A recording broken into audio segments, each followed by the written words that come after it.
Assalamualaikum warahmatullahi wabarakatuh. Selamat datang di kelas Delta. Kelas Delta bahas tuntas untuk pertemuan kali ini. Kita akan bahas tentang apa? Yang akan kita bahas adalah video kelima, yaitu tentang pertidaksamaan linier. Gimana nih untuk pertidaksamaan linier?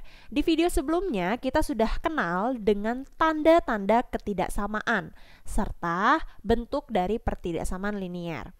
Untuk kali ini kita akan bahas pertidaksamaan linier dari bentuk-bentuknya, sifat-sifatnya, hubungannya, serta nanti cara contoh soal penyelesaiannya.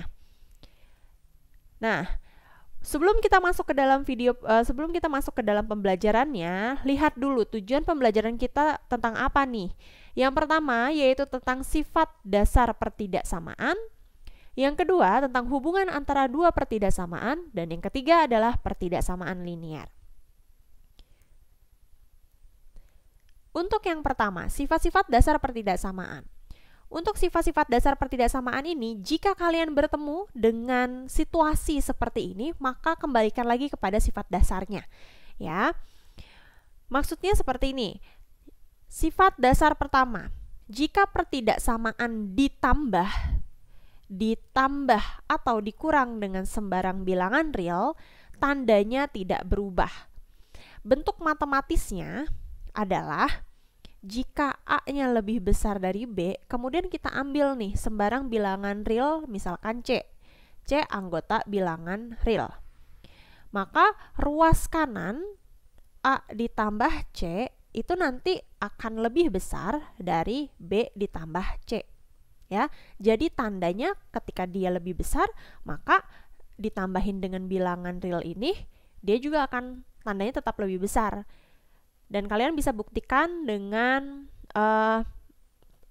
angka, masukin aja angka ke dalam sini ya. Gitu juga akan berlaku kalau A dikurangi B, kemudian kita ambil sebuah bilangan real, maka A ditambah C akan kurang dari B ditambah dengan C. Gitu. Itu untuk sifat dasar pertama. Sifat dasar kedua, jika pertidaksamaan dikali atau dibagi dengan bilangan real positif, maka tandanya tidak berubah.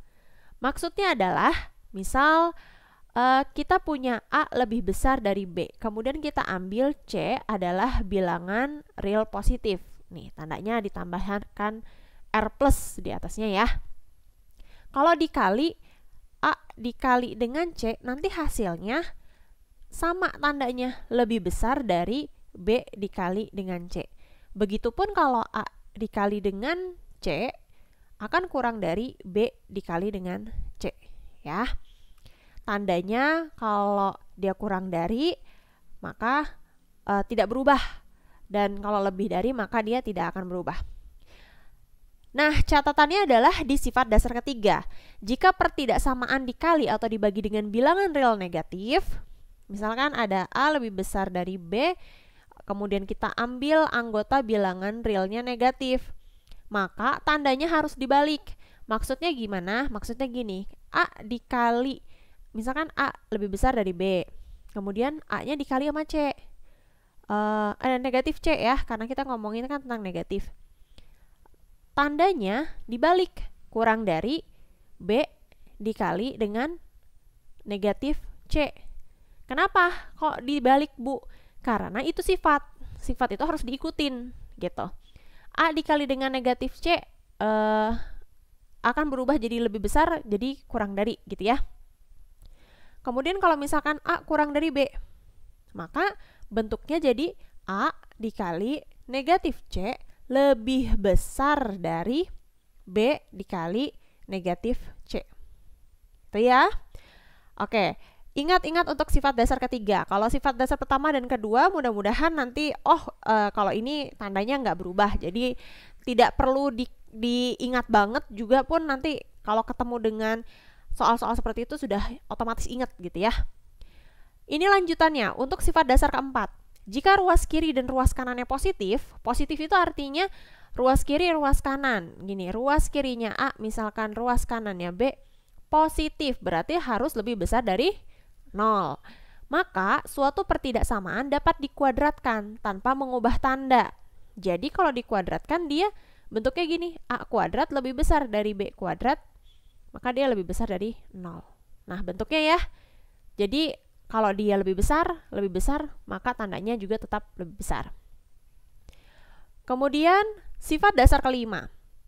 Jika ruas kiri dengan ruas kanannya negatif, ruas kiri dengan ruas kanannya negatif berarti dia kurang dari 0. Maka suatu pertidaksamaan dapat dikuadratkan, asalkan tandanya harus dibalik. Oke, jadi A kuadrat itu boleh dikuadratin, tapi tandanya dibalik. Lebih besar dari B kuadrat, lebih besar dari 0. Paham ya? Oke, untuk sifat dasar ke-6. Sifat dasar ke-6 nih gimana? Lihat ruas yang di tengah. Kalau misalkan nanti ada pertidaksamaan itu bentuknya seperti ini. Jadi tidak hanya dua hal aja, nggak hanya A lebih besar dari B, terus hitunglah nilai B-nya, tidak seperti itu. Karena kemungkinan nanti ada 3. Ada yang di ruas kiri, ada yang di tengah, ada yang di ruas kanan. Kemungkinan ada seperti ini. Nah, jika sifat dasar ke-6 ini kita punya 0 kurang dari A kurang dari B, kemudian kita punya 0 kurang dari C kurang dari D, maka hasilnya nanti adalah 0 ditambah 0, A ditambah C, B ditambah D, gitu ya. Begitupun dengan perkaliannya. Oke, tandanya dia tetap sama. Di perkalian pun dia tandanya tetap sama. Selanjutnya, hubungan antara dua pertidaksamaan. Di dalam hubungan, dalam matematika itu, kita akan mengenal kata irisan dan gabungan. Nah, di Indonesianya, bahasa sehari-harinya, irisan itu adalah mendeskripsikan atau menggambarkan dari kata hubung dan. Kalau di dalam simbolnya biasanya irisan itu seperti N gitu. Nah, gabungan itu adalah deskripsi dari kata atau. Kalau kita gambarkan simbolnya seperti U, gitu ya. Oke, bagaimana hubungan antara dua pertidaksamaan? Kita bahas dulu untuk yang irisan. Misalkan ada pertidaksamaan seperti ini, X lebih dari 2 dan X kurang dari atau sama dengan 5. Kira-kira gimana nih? Ketemu seperti ini. Ada kata dan, berarti dia mengiris. Oke, apa yang harus kita lakukan? Yang harus kita lakukan adalah buat dulu garis bilangannya. Ya, di sini ada tanda ketidaksamaan kurang dari atau sama dengan. Artinya arsir dulu. Yang titiknya ini arsir tebal. Nah, kemudian kita pilih arah panahnya. X lebih besar dari 2, berarti ke kanan. Ini diarsir. Kemudian X kurang dari atau sama dengan 5, berarti ke kiri. Ini pun diarsir. Gini aja, biar agak beda. Mana yang terarsir 2 kali? Yang terarsir 2 kali yang tengah ya. Namanya juga mengiris. Kita iris, berarti kan ada bagian yang kita pengen, yang kita butuhkan di sana. Maka hasilnya, kalau ditanya misalkan hasil atau himpunan penyelesaian berapa nih? Yaitu X, di mana X-nya lebih dari, di tengah-tengah berarti kita tulis dulu. Gini, biasanya dia akan di tengah juga. X lebih dari 2 kurang dari atau sama dengan 5. Yang dimana biasanya X bilangan real. Gini. Ya. Oke. Saya hapus dulu karena sudah ada gambarannya. Nah, bentuknya seperti ini yang orange nih, himpunan penyelesaiannya. Ini adalah HP-nya. Oke. Terus gimana nih kalau misalkan ada soal seperti yang ada di kolom warna biru? Gimana dengan X kurang dari 2 dan X-nya lebih dari atau sama dengan 5? Coba kalian di dalam bukunya, dicoret-coret. Kalau misalkan kalian sudah bisa, sudah berhasil, silahkan kita diskusikan di dalam kolom komentar ya. Ditunggu. Kita langsung aja ke hubungan yang kedua, yaitu tentang gabungan. Kata gabungan atau yang digunakan katanya adalah kata atau. Gimana cara menyelesaikannya? Sama seperti yang tadi. Gunakan garis bilangan, tentukan titiknya dulu. Kemudian yang ini diarsir tebal karena dia punya sama dengan X yang kurang dari 2 ke sebelah kiri, X yang lebih besar atau sama dengan 5 ke sebelah kanan. Diarsir. Oke. Nah, setelah itu bagaimana lagi nih? Setelah itu masalah gabungan berarti kita lihat yang hasilnya yang mana. Hasilnya adalah yang diarsir saja. Nah, himpunan penyelesaiannya ini adalah X di mana X-nya kurang dari 2, pakai aja kata atau, karena dia beda arah nih. Atau X-nya lebih besar atau sama dengan 5. Nah, gitu ya. Oke, Ibu akan hapus. Oke. Nah, kurang lebih bentuknya seperti ini. Nah, himpunan penyelesaian seperti ini. Dicobain gimana kalau masalahnya seperti yang ada di kolom warna biru. X-nya lebih dari 2 atau X-nya kurang dari atau sama dengan 5. Berapakah himpunan penyelesaiannya? Oke, dicobain di latihan sendiri ya. Kita akan lanjut lagi ke pertidaksamaan linier. Di dalam bentuk umum pertidaksamaan linier, kita kan sudah kenal tuh tentang bentuk-bentuk tanda ketidaksamaan. Ketidaksamaan. Apa saja? Mungkin kurang dari, mungkin lebih dari, mungkin kurang dari atau sama dengan, atau mungkin juga lebih dari atau sama dengan. Nah, sehingga bentuk pertama adalah ini, bentuk keduanya AX ditambah B lebih dari 0, bentuk ketiganya AX ditambah B kurang dari atau sama dengan 0, dan bentuk keempatnya AX ditambah B lebih besar atau sama dengan 0.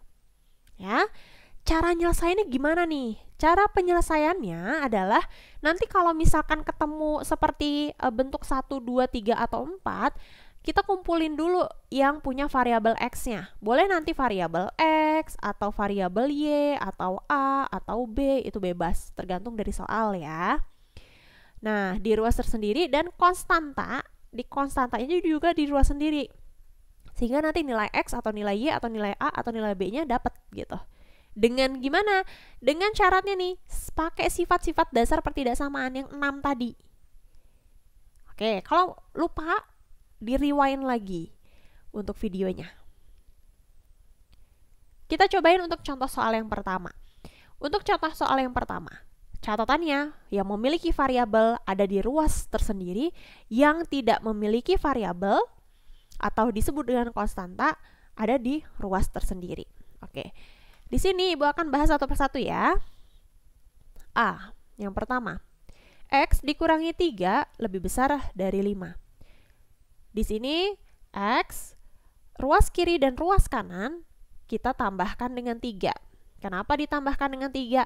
Kalau bahasa kalian tuh pindah ruas, bahasanya gitu. Tapi harus tahu dulu kenapa dia di sininya ada positif 3. Karena sebenarnya ruas kiri, ruas kanannya ditambahin 3. Supaya apa? Di sini supaya 0. Gitu ya. Jadi X lebih besar dari 8. Himpunan penyelesaian berapa berarti?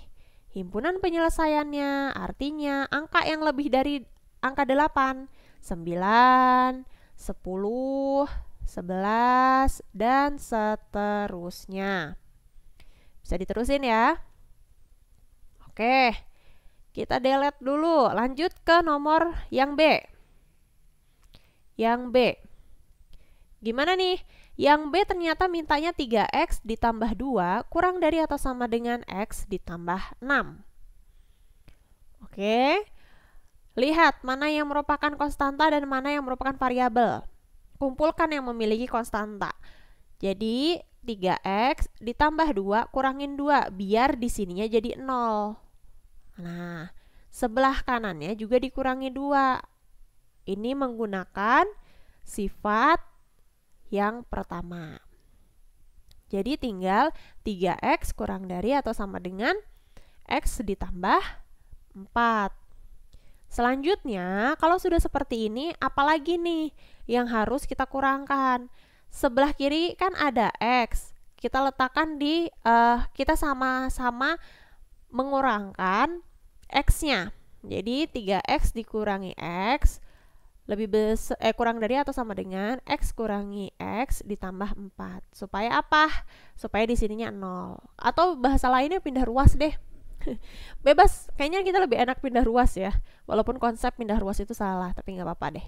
2X kurang dari atau sama dengan 4. Nah, sebelah kiri dengan sebelah kanan bentuknya sudah seperti ini. Kalau sudah seperti ini, biasanya ada yang, oh X-nya kurang dari 4 Bu, karena 4 dibagi 2. Tahukah kamu dari mana 4 dibagi 2 ini? Asalnya ini adalah 2X dikali 1/2. Kurang dari atau sama dengan 4 dikali 1/2. Gitu ya. Asal mulanya. Jadi di sini X-nya tinggal X kurang dari atau sama dengan 2. Sama aja sih, mau sebelah kiri mau sebelah kanan, versi sebelah kiri sebelah kanan itu sama aja. Oke, nah ini kan dikalikan dengan bilangan real positif, yaitu dari sifat keberapa nih? Iya, sifat kedua. Sifat kedua dari yang pertidaksamaan tadi. Kemudian dia kan ngomongin tentang bilangan asli ya. Ibu sampai lupa nih ya soalnya. Bilangan asli itu dia adalah bilangan angka-angka positif yang kecuali 0. Berarti angka 1, 2, 3, dan seterusnya. Artinya, ambillah angka yang kurang dari 2, tapi dia tidak kurang dari angka 1. Jadi, himpunan penyelesaian ini adalah angka, karena dia ada sama dengan 2-nya, masukin 2-nya. Tapi sebelum angka 2 ada angka berapa? Angka 1 kan? 1 dan 2. Jadi, jawabannya adalah 1 dan 2. Kenapa Bu 1 dan 2 kok angka negatif nggak dimasukin? Karena dia mintanya adalah bilangan asli. Balik lagi ke soalnya maunya apa gitu ya. Lanjut ke bagian yang C. Bagian yang C. 3X dikurangi 4 lebih besar atau sama dengan 5X ditambah 2. Yang memiliki variabel dikumpulkan. Oke, ini mau pindah deh ke sini. Jadi 3X, Ibu sekarang udah bahasanya pindah ruas ya, tapi jangan salah konsep. 3X dikurangi 5X lebih besar atau sama dengan 2 ditambah 4. Kemudian negatif 2X lebih besar atau sama dengan 6. Kemudian gimana nih untuk X-nya? Ya udah, jadi min X lebih besar atau sama dengan 6 bagi 2. Atau min X lebih besar atau sama dengan 3. Tapi di sini kan min X itu kan jarang ditanya, tapi akan ditanya tuh himpunan penyelesaian dari X-nya berapa gitu kan. Berarti kita kalikan dengan negatif 1. Kalau dikali negatif 1, tandanya harus berubah. Jadi X kurang dari atau sama dengan negatif 3. Ada nggak nih bilangan asli yang kurang dari negatif 3? Nggak ada kan? Karena bilangan asli mulainya dari angka 1. Gitu kan? Berarti himpunan penyelesaian adalah himpunan kosong. Nah, gitu. Oke, aman ya? Aman. Kita lanjut ke bagian yang D. Bagian D. Ada 2X dikurangi 8 kurang dari atau sama dengan 7X dikurangi 20. Kumpulkan yang memiliki variabel X. 2X min 7X kurang dari atau sama dengan min 20 plus 8. Jadi ini min 5X kurang dari atau sama dengan min 12. Berapakah X-nya? Ini kita kalikan dengan negatif 1. Supaya apa? Nanti nilai X-nya positif. Jadi hasilnya adalah 5X lebih dari atau sama dengan, nih lihat berubah tandanya. Lebih dari atau sama dengan 12. X-nya lebih dari atau sama dengan 12 bagi 5. Berapa sih 12 bagi 5 itu? X-nya lebih dari atau sama dengan 2,4. Nah, kan di dalam bilangan asli tidak ada pecahan ya. Kalau yang pecahan itu kan bilangan real. Maka himpunan penyelesaian mulainya dari angka 3, 4, dan seterusnya. Itu himpunan penyelesaiannya. Gimana nih untuk contoh soal yang pertama? Oke, kita lanjut ke Oh, ini yang tadi ya. Contoh soal yang kedua. Oke, kita masuk ke contoh soal yang kedua. Tapi di contoh soal yang kedua itu akan kita bahas di video selanjutnya saja ya. Silakan kalian tonton untuk video selanjutnya. Jangan lupa subscribe, like, dan komen untuk kehadiran kalian di kolom komentar. Share juga video ini jika video ini bermanfaat. Terima kasih banyak. Wassalamualaikum warahmatullahi wabarakatuh.